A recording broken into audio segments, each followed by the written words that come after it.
Et yo la guilde, il y a quelques jours, Blizzard avait repoussé le nerf des boss du palier T5, mais là c'est confirmé, Vash, Morogrim et Kel'Thas vont être nerfés avant la sortie du T6. De plus, Brian Birmingham, le directeur de WoW Classic, a donné une interview intéressante concernant l'état actuel du jeu, les bots, le gold selling, la saison de maîtrise, le Gbid, bref, plein de questions autour de WoW Classic. Comme toujours, pour ne pas manquer les prochaines news, n'oubliez pas de vous abonner et d'activer la cloche. Sur ce, c'est parti.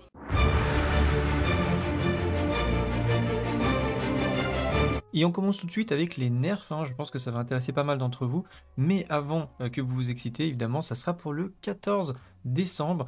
Donc, alors, déjà, ça nous permet de répondre à d'autres choses qu'au-delà du nerf qu'on va voir juste après, même s'il n'est pas très précis encore une fois, le 14 décembre, du coup, c'est dans un peu moins d'un mois. Moi, je pensais vraiment que 14 décembre, on aurait un PTR. Donc, peut-être que ça coïncidera avec l'arrivée du PTR. Ça peut être un indicateur parce que pour ceux qui se souviennent, on avait essayé d'estimer à peu près la sortie de la phase 3 et au niveau des votes, ça donnait à peu près le mois de janvier.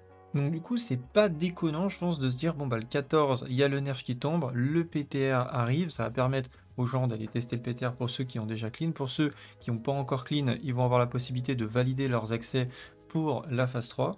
Et en gros, l'idée, je pense que c'est ici, la phase 3 arrive et la plupart des guildes, en tout cas, ou celles qui sont quasiment en train de passer les boss, vont le passer et pourront attaquer directement comme tout le monde dès que ça sort la première semaine, Ijal et Black Temple, et ne pas être frustrés de ne pas avoir leur accès. Parce que c'est vrai qu'à l'époque, ils avaient nerfé sur la sortie du palier, il me semble, et encore que ça reste à vérifier.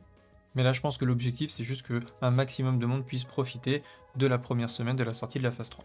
Ensuite, concernant plus en détail, entre guillemets, parce qu'ils ont pas donné plus de détails que ça, ils ont juste expliqué que sur Morogrim, tout simplement, les Tideworkers, donc c'est les Murlocs, tout simplement, qui arrivent, vont avoir leurs points de vue qui vont être réduits. On va leur post-nerf, donc si vous trouvez les détails, vous pouvez mettre en description. Je crois que ça doit être 50% de PV en moins sur les Murlocs. Sur les divages, tout simplement, vous allez pouvoir contrôler les MC. Donc c'est vrai que ça pouvait poser un gros problème, ça dépendait de qui était MC. Certaines classes, ça pouvait faire un ravage, un démoniste qui va commencer à casser des Shadow Bolt et quasiment tout shot quelqu'un, ou même n'importe qui met un autre joueur à 50% qui derrière il se prend une flèche multiple. Forcément, ça fait une grosse différence. Donc là, vous allez pouvoir mettre des chips. Ou des fears ou ce que vous voulez. Je pense que le chip ça reste pas mal parce que voilà, il reste pas loin un peu le dispel quand c'est fini. Mais voilà, en tout cas vous pouvez faire tous les types de CC et ça va être beaucoup plus facile à gérer. Et ils n'ont pas parlé donc des graines d'épineux, etc. qui devraient toujours continuer à fonctionner jusqu'à l'arrivée de ce patch et même au-delà.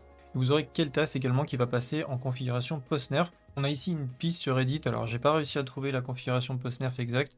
Donc peut-être que Blizzard apportera plus de détails, ou en tout cas le boss sera simplement plus facile. Mais ici on parle de 50% de PV en moins sur les mobs de la phase 1. Sur la phase 2, on a 10% de PV en moins sur les armes. Sur la phase 3, les ZAD ont 10% de PV en moins. Et sur la phase 4 et 5, Kel'Thas aurait 33% de PV en moins. Je trouve ça assez intéressant que c'est pas forcément le boss qui a été considéré comme le plus dur par la communauté, enfin en tout cas ma communauté, avec 1000 votes ici. Vous avez demandé il y a quelques jours quel est le boss le plus difficile de la phase 2 et vous m'avez dit Dame Vache à 64%. Donc Dame Vache, finalement elle est pas tant nerfée que ça. Bon, il y a les MMC, mais il faut quand même valider une bonne P2 et la P3 reste toujours assez difficile parce que vous avez toujours la RNG de prendre une flaque de poison qui tic instant plus une flèche multiple, ça peut toujours vous one shot. Donc voilà ce qui est pour des nerfs. Ensuite vous avez les migrations gratuites, donc ça a été annoncé il y a quelques temps, ça y est, ça va être mis en place. Donc du coup, je vous mettrai le lien en description et tout simplement ce qu'il faut retenir, c'est que pas tous les serveurs sont concernés. Alors effectivement, vous l'avez remarqué, il n'y a pas de serveurs français, les petits serveurs français ne sont pas concernés, donc de partir des petits serveurs français vers des serveurs plus gros, mais on retrouve les serveurs français notamment dans la destination de migration. Et du coup, on peut imaginer que ça pourrait augmenter la population des petits serveurs, mais je dirais que non. Que ce soit Anemar ou Finkel, ils sont concernés par des serveurs anglais ou d'autres langues. Donc du coup, je pense pas que, à moins qu'il y ait des Français qui soient perdus sur des serveurs anglais qui reviennent sur un serveur français, ça m'étonnerait vraiment beaucoup qu'on retrouve une augmentation de population sur ces petits serveurs grâce à ces migrations gratuites. Surtout que dans le tas, ils ont mis des gros serveurs, que ce soit Sulfuron, Firemo et autres. Donc quand tu veux migrer d'un petit serveur, c'est que tu veux partir d'un petit serveur et tu vas pas migrer d'un petit serveur sur un autre petit serveur, surtout s'il est dans une autre langue. Donc je comprends même pas l'intérêt, si vous voulez, de mettre des serveurs français dans la liste. Je pense qu'ils auraient pu les rajouter, les petits serveurs français, pour migrer sur des plus gros serveurs français ou anglais. Ensuite, concernant l'interview de Brian Birmingham, elle est passée sur la chaîne Countdown. Vous trouverez le lien en description. Alors, j'ai pas traité toutes les questions, parce que l'interview dure quand même une heure à peu près. Donc, mais seulement celles que je trouvais intéressantes, et j'ai essayé de résumer les réponses de Brian qui sont parfois assez vagues, mais en même temps, on se doute bien qu'il ne peut pas tout dire non plus. De plus, pour mieux comprendre ses réponses, il a expliqué qu'il joue à WoW dans une bonne guilde de manière anonyme. Donc si vous voulez vous faire votre propre avis sur les différentes questions, je vous invite à regarder la vidéo d'origine. Et justement, en lien avec notre dernier article, tout simplement, on va parler des migrations sur TBC. Pourquoi maintenant et pas avant, du coup. Il répond qu'ils avaient peur, avec l'arrivée de la saison de maîtrise, que les serveurs qui étaient déjà en faible population se vident encore un peu plus, d'où la mise en place, à ce moment-là, des migrations gratuites. A priori, la difficulté pour eux, ça a été de définir quel serveur on peut avoir ou pas dans les migrations. Encore une fois, je pense qu'on regrettera le manque d'explications pour les petits serveurs qui ne sont pas concernés. Peut-il y avoir des changements concernant les classes sur la saison de maîtrise? Il répond qu'il travaille avec l'équipe de World of Warcraft Retail et qu'ils ont aidé à créer de nouvelles mécaniques de boss pour la saison de maîtrise. Il pourrait rééquilibrer les classes également s'il le voulait, mais qu'ils ont choisi de ne pas le faire et c'est pas prévu pour le moment. La question suivante est: peut-on gagner la guerre contre les bots? Il explique que c'est un problème global, technologique qui touche tous les secteurs économiques numériques. Je pense qu'il pose ça en préambule pour simplement dire en gros, oui, ok, on a des bots, mais c'est partout pareil. Pour ma part, je pense que c'est pas forcément une excuse, on va voir après sa réponse, mais je pense que, en gros, ils sont un petit peu bloqués dans le sens où ils n'ont pas un budget infini et que pour vraiment gérer les bots, je pense qu'il faudrait plus de moyens humains de contrôle dans le jeu, comme c'était le cas un petit peu à l'époque, et le problème c'est que ça coûte très cher. Mais ça évidemment, il peut pas le dire. Donc du coup, qu'est-ce qu'il répond? Il dit quand on développe de nouveaux outils, les créateurs de bots développent aussi de nouveaux outils. Sur la saison de maîtrise, il explique qu'ils ont nerfé le farm de Maraudon en mage pour combattre aussi les bots qui profitaient des boosts en donjon pour green rapidement. Alors je suis pas d'accord avec cette petite phrase car pour moi, comme vous le savez sûrement, j'ai réalisé des centaines d'heures de farm Maraudon. C'est assez facile d'identifier ceux qui vont pex des bots car souvent ils parlent pas en français en fait, ou alors ils parlent très mal français, ou alors ils parlent en anglais. Et je peux vous assurer que c'était vraiment très rare, il y en avait peut-être 3 ou 4, enfin j'en ai eu 3 ou 4 sur 1000 personnes par exemple. Néanmoins je suis d'accord sur le fait que le boost de Maraudon est trop fort pour farm de l'or comparativement aux autres classes, et que cela encourage l'achat d'or, vu que les gens achètent de l'or souvent pour se faire booster, et donc indirectement l'intérêt pour les bots. Ensuite, il te pose une question très intéressante, donc ça fait suite à la première question. Quelles sont les mesures appliquées pour combattre les bots? Il précise également que par exemple, il y a des bots évidents qu'on voit effectivement à la Botanica. On a eu une période où il y avait des low levels, c'est-à-dire des low levels, j'entends 65, entre 65 et 68 par exemple, qui se baladaient à la Botanica pour choper des plantes, des minerais, etc. Et forcément, le seul moyen d'aller normalement à la Botanica, c'est d'avoir une monture volante. Donc c'est complètement évident qu'un mec qui est level 65 dans la Botanica, il a triché, donc avec du fly-hack pour voler par exemple. On pourrait supposer qu'il est assez facile de mettre au moins une alerte, 100% ban. On peut avoir, je sais qu'il existe d'autres méthodes, par exemple pour rentrer dans certains donjons, vous pouvez sauter d'une montagne avec les bottes fusées, avec une chute lente, et vous pouvez atterrir dans la Botanica sans avoir la monture volante. Donc c'est possible de le faire sans tricher entre guillemets, mais c'est extrêmement tryhard. Et là, il suffit juste d'avoir une sorte d'alerte qui va vous renvoyer sur la vue du personnage et vous allez voir comment il fait, comment il fait son run, comment il fait. Mais forcément, ça prend du temps. Il pose une question aussi intéressante aux développeurs, c'est simplement de dire, c'est vrai que des fois on reporte des bots et puis après, tout simplement, on le recroise, on voit qu'il est toujours là, il est toujours présent. Alors que même parfois on reçoit un message comme quoi le bot a bien été banni. Donc du coup, il veut comprendre pourquoi on retrouve les mêmes bots, encore une fois, même après qu'on les ait report. Et en fait, ils expliquent que souvent, les bots sont bien ban, mais que le pseudo, du coup, lui, devient redisponible, et le bot recrée un compte au même nom et revient sur le même slot. Je pense que il a fait cette réponse-là sans savoir. Je me trompe peut-être, hein.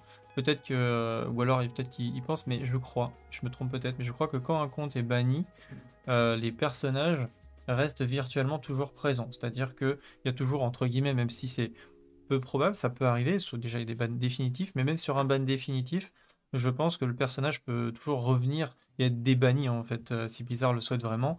Je pense que le personnage existe toujours. Bon, ça, je peux pas vraiment avoir une confirmation à ce niveau-là. Faudrait que je cherche, je pose des questions de mon côté. Mais je sais que c'est arrivé des bans def, des bans définitifs, qui ont été reverse parce que finalement la personne a réussi à prouver par A plus B que tout simplement il n'était pas en cause, même si c'est très très rare effectivement de pouvoir faire changer d'avis à Blizzard. Il explique également qu'il banne des milliers de bots tous les jours et qu'il y a une team dédiée au problème des bots. Alors ça, je peux l'entendre, mais il y a quand même quelque chose qui me gêne un petit peu, c'est que Blizzard a toujours expliqué qu'il fonctionnait avec un système de ban wave, c'est-à-dire que en gros, quand vous êtes flagué pour cheat, vous n'êtes pas ban sur le coup, vous allez être intégré dans une ban wave et après il y a un rythme de bannement tous les X mois, vous êtes banni pour telle ou telle activité. Donc ça, a priori, il n'y a plus de banwave, hein, d'après ce que je comprends. Par contre, ce qui aurait été vraiment bien pour que Blizzard gagne en crédibilité, et je pense que ça serait tout à leur honneur, ça serait de faire des rapports publics, en fait, tout simplement, de dire chaque semaine, on a ban tant de bots sur tel serveur, etc. Un peu plus de transparence sur leur travail,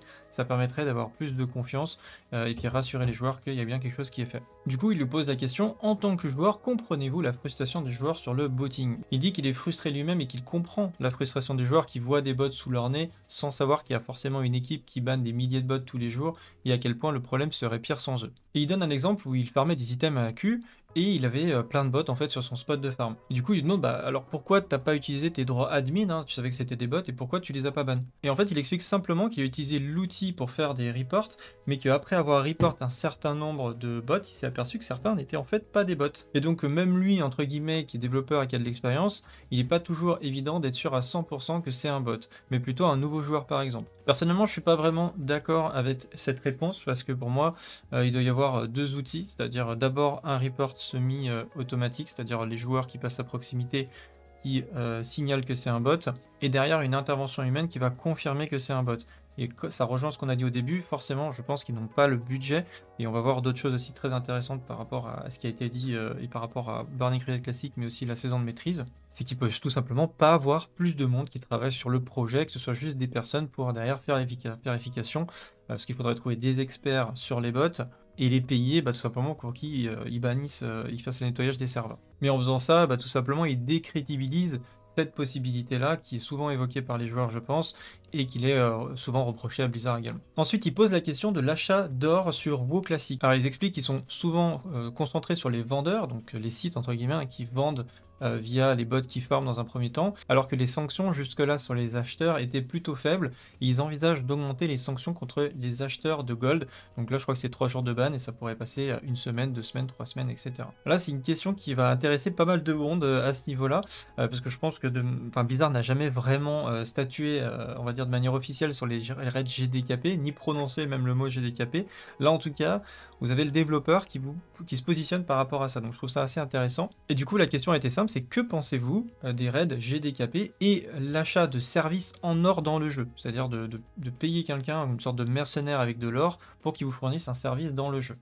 Mais je pense qu'il a dit au sens large, pas que pour le GDKP à ce niveau-là. Et là il dit, c'est vrai qu'on peut se poser la question, quand un joueur achète ses items en or, comment il a eu cette somme? Sauf que souvent, en fait, les joueurs qui s'enrichissent, c'est ce qu'il explique, en participant au GDKP, parfois ils perdent de l'or, mais parfois ils en gagnent, et souvent ils en gagnent d'ailleurs. Identifier qui achète ou pas de l'or dans ce genre de pratique, c'est très difficile pour eux, parce qu'il faut faire le tracking, l'historique de chaque joueur, et ça prend évidemment énormément de temps, et je pense qu'ils ont encore une fois pas le personnel et pas le temps pour ça. Et il précise également que l'échange d'or contre des services dans le jeu n'est pas contre les termes d'utilisation en tout cas, et qu'il fait lui-même des raids GDKP avec sa guilde, et qu'il a trouvé ça fun. Mais en gros, participer à ce genre de raid est ok tant qu'on n'a pas acheté de l'or avec des euros. Que pensez-vous de la méta de farm en instance? Alors il considère que le farm de coffre de H-Tenor, donc là on parle de la saison de maîtrise, était considéré comme un exploit, parce qu'à l'époque c'était pas les intentions d'origine des développeurs, et du coup on peut supposer que tous les autres farms qui ont haute valeur en utilisant des exploits pourront être nerfés également. Je vous avais fait une vidéo en expliquant que potentiellement le farm de HT et de HT Est seront probablement les meilleurs farms. Il y aura sûrement des très très bons farms dans ces instances dans tous les cas, mais c'est vrai que celui du farm du coffre du coup devrait pas être fonctionnel ou actif, sauf pour éventuellement désenchanter les items, donc il y aura une certaine valeur, mais pas autant que pouvoir vendre les items qui sont dans le coffre évidemment. Voilà, pour finir, je regrette un petit peu qu'ils n'ont pas parlé de l'équilibrage hors d'alliance, mais que cela va peut-être s'arranger avec Wotelka, enfin en tout cas je l'espère, avec l'arrivée des différents ratios notamment, et des services comme le changement de faction. Et vous, que pensez-vous des réponses de Brian? Quelles questions lui aurez-vous posées plus tôt? Dites-le moi en commentaire. C'est tout pour aujourd'hui, mais on se retrouve très vite pour une prochaine vidéo. Si le contenu vous a plu et que vous voulez soutenir la chaîne, vous pouvez utiliser la fonction rejoindre sous la vidéo ou faire un tour sur mon Utip. Merci beaucoup. Sur ce, salut à tous, salut à Guild et à bientôt. Ciao.